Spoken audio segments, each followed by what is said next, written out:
क्या अमीर लोग आपको अमीर बनने का सीक्रेट नहीं बताते? जी हाँ, बिल्कुल।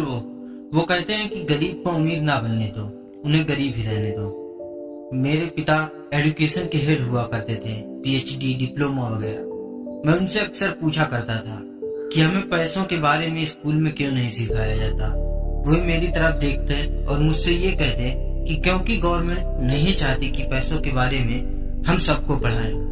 गवर्नमेंट हमें बताती है कि हम क्या पढ़ा सकते हैं और क्या नहीं। तो ये मुझे काफी अजीब लगता था कि क्या स्कूल हमें पैसों के बारे में नहीं सिखाएगा।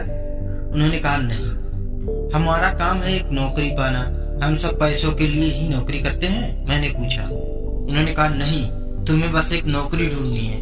मैंने कहा नहीं, क्या नौकरी का पर्पस पैसे कमाना नहीं है? उन्होंने कहा हाँ बिल्कुल। मैंने पूछा, मैं सीधा पैसे के बारे में क्यों नहीं सीख सकता और मुझे जॉब करने की जरूरत ही नहीं पड़ेगी। फिर वो थोड़ा सोच में पड़ गए और कहा, अगर तुम्हें पैसों के बारे में ही सीखना है तो तुम अपने बेस्ट फ्रेंड के पिता से क्यों नहीं सीखते? मैंने पूछा क्यों? वो माइक था, मैं उनसे क्यों सीखूं? उन्होंने कहा माइक के पिता एक एंटरप्रेन्योर हैं। मैंने पूछा आप क्या हैं फिर? उन्होंने कहा मैं एक गवर्नमेंट एम्प्लॉय हूँ। आई वाज लाइक, क्या दोनों में फर्क क्या है? उन्होंने कहा एक एंटरप्रेन्योर को पैसों के बारे में पूरी जानकारी होनी चाहिए, नहीं तो वो एंटरप्रेन्योर किस काम का। एक गवर्नमेंट एम्प्लॉय को पैसों के बारे में जानने की कोई आवश्यकता ही नहीं है, क्योंकि उनकी केयर करने के लिए गवर्नमेंट है और कंपनी है। अब मैं ठहरा एक बच्चा, मैं कंफ्यूज हो गया। फिर मैंने अपने पिता की सलाह मानी और माइक के डैड के ऑफिस गया। मैंने उनसे काफी जल्दी में ये बात कही कि मैं आ गया, मैं 9 साल का बच्चा, मुझे पैसों के बारे में जानना है। उन्होंने कहा अंदर आ जाओ, और वहीं से रिच डैड और पुअर डैड की शुरुआत हुई। फाइनली रिच डैड ने मेरी बात मानी और मुझे पैसों के बारे में सिखाने के लिए तैयार हो गए, लेकिन सिर्फ एक शर्त पर, और वो शर्त ये थी कि वो मुझे सैलरी नहीं देंगे। उन्होंने कहा जिस समय मैं तुम्हें सैलरी दूंगा तुम एक एम्प्लॉय की तरह सोचने लगोगे। उन्होंने कहा यही जाल है, एंटरप्रेन्योर वर्क्स फॉर फ्री। अब जबकि मैं 9 साल का था तो मुझे कुछ समझ ही नहीं आ रहा था। उन्होंने कहा तुम्हें किसी से भी पेंशन लेने की जरूरत नहीं, समझे बच्चे? मैंने कहा ओके सर, मैं समझ गया। अब मैं पैसे कैसे कमाऊं? उन्होंने कहा यही तो एंटरप्रेन्योर खुद सोचते हैं। तो अब मैं पैसों के बारे में कैसे सीखूं? मैंने कहा। तो वो बस एक मोनोपोली गेम बोर्ड बाहर निकालते और उस समय मैं उनके यहाँ फ्री में काम कर रहा था, जैसे सिगरेट बट्स उठाना और उनके होटल्स में भी वहाँ ट्रेनिंग करना और बाकी के छोटे मोटे काम करता था।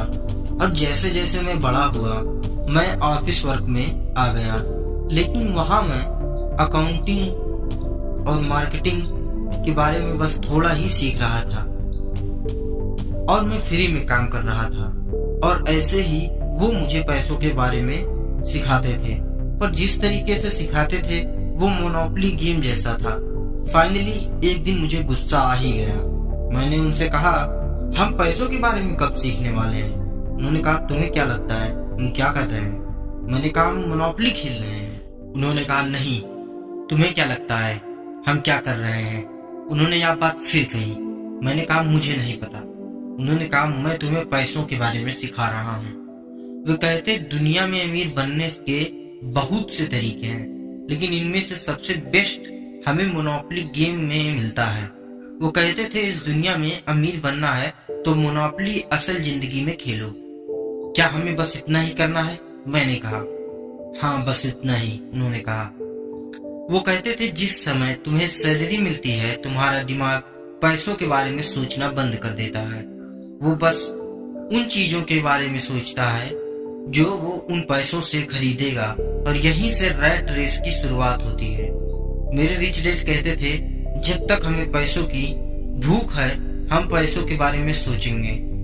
जो लोग गलती करने से डरते हैं, जैसा स्कूल में सिखाते हैं, वो कुछ नहीं सीख पाते।